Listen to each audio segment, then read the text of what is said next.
Maayong hapon Pilipinas and UAE.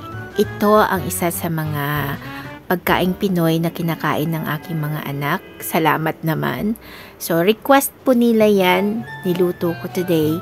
And papartneran po natin yan ng isa pa nilang request. Akala mo naman kung hindi nila to nakakain sa labas. Pero since yung aking recipe ay kakaiba, so yung kanila chicken wings naman. Ito, meron akong ginagawa dyan na marination bago ko siya i-prito.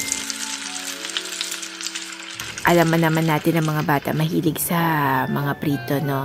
But most of the time, hindi kami ganun masyado kumakain ng deep fried foods kasi nga alam naman natin hindi maganda sa katawan. And hindi po pwedeng mawala yung kanin. So may kanin po tayo, may kanin, may pansit, may chicken wings. So let's eat, guys!